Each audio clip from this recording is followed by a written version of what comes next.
रामैया डोसा की दुकान और रंगैया समोसा की दुकान लगाकर बाजार में एक दूसरे के सामने कई साल से दुकान लगाकर चला रहे हैं। अब इन दोनों की एक दूसरे के साथ बिल्कुल नहीं जमती।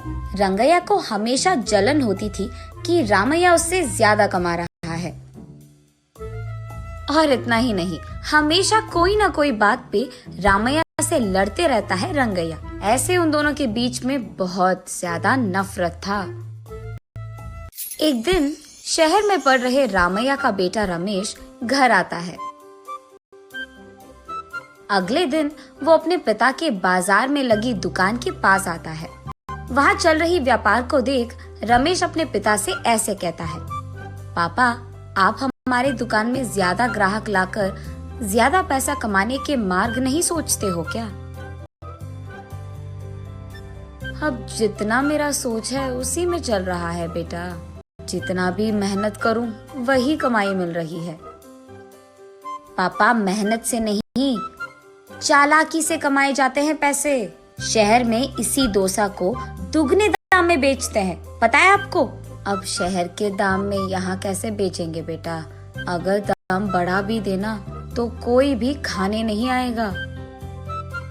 पापा, मैं ये नहीं कह रहा हूँ कि शहर के दामों में यहाँ बेचे, बल्कि ये कह रहा हूँ कि ऐसा कुछ करे कि शहर का लाभ हमें यहाँ मिले।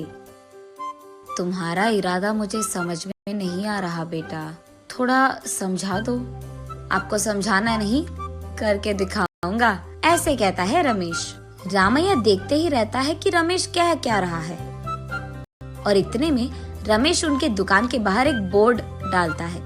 उस पे लिखता है कि हमारे दुकान में जो भी ये स्पेशल डोसा खाएगा उसको 10 साधारण डोसा फ्री में मिलेंगे, और जो भी डोसा आप खाओगे उसके भी पैसे नहीं देने पड़ेंगे। पर अगर स्पेशल डोसा खा नहीं पाए तो 10 डोसा का पैसे देना होगा, ऐसे लिख देता है। बोर्ड पे जो लिखा उसने वही बाजार में जोर से चिल्लाकर सबको सुनाता है। ये सुनकर बहुत लोग खुशी के मारे उनके दुकान पहुंच जाते हैं स्पेशल डोसा खाने। स्पेशल डोसा खाने के लिए मैं तैयार हूँ। नहीं नहीं, मैं तैयार हूँ। ऐसे सभी आपस में बहस करते हैं।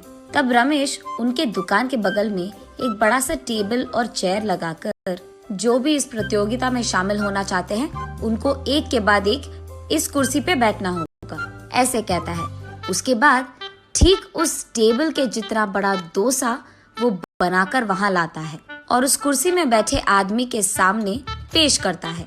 वहाँ मौजूद सारे लोग यही सोचते रहते हैं कि वो आदमी उस डोसा को खा पाएगा कि नहीं।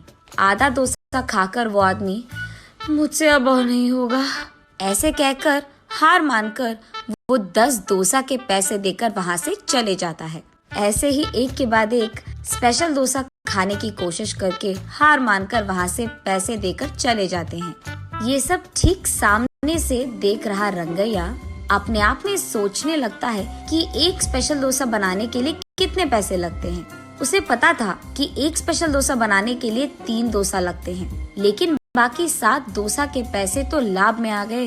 तब उसे समझ आता है और कहता है, बाप रे, ये 3 डोसा बनाकर 7 डोसा का लाभ ले रहा है। बस रंगैया को जलन होती है।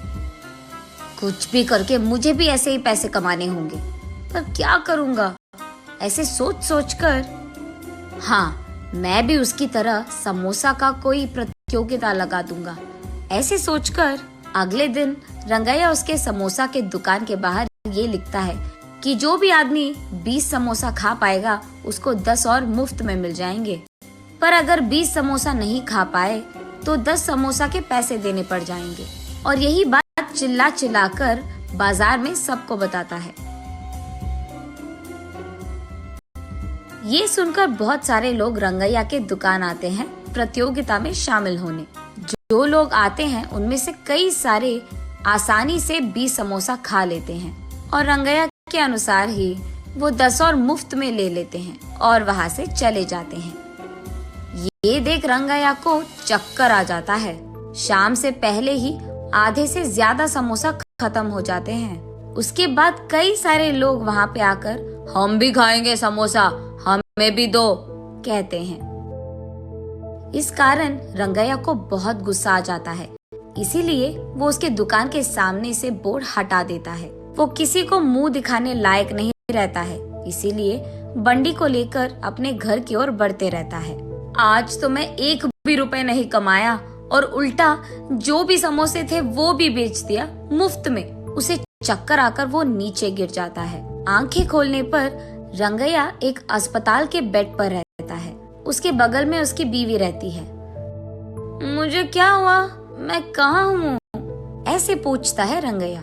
आपको चक्कर आकर नीचे गिर गए थे, कोई अजनबी आपको यहाँ छोड़ गया, ऐसे कहती है रंगैया की पत्नी।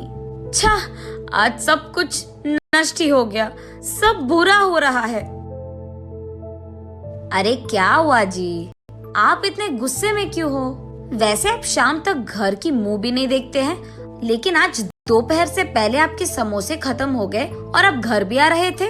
इसलिए वो जो कुछ भी हुआ अपनी बीवी को समझाता है। हाय भगवान, मेरा मूर्ख पति, आप बस ये सोच रहे थे कि कितने डोसे बेचने पर उनको कितना लाभ मिल रहा है, लेकिन आपने एक बार भी ये नहीं सोचा कि कितने समोसे बेचने में आपको कितना लाभ आएगा। ये प्रतियोगिता शुरू करने से पहले आपको ये सब सोचना था, आपने सोचा भी नहीं, ये तो होना ही था। तब रंगैया को समझ आता है कि किसी और को देखकर हमें वही काम नहीं दोहराना चाहिए और पहले खुद की देखना चाहिए। कुछ करने से पहले 100 बार सोचना भी चाहिए, तब हम सब खुश रह पाएंगे। ये समझता है रंगैया।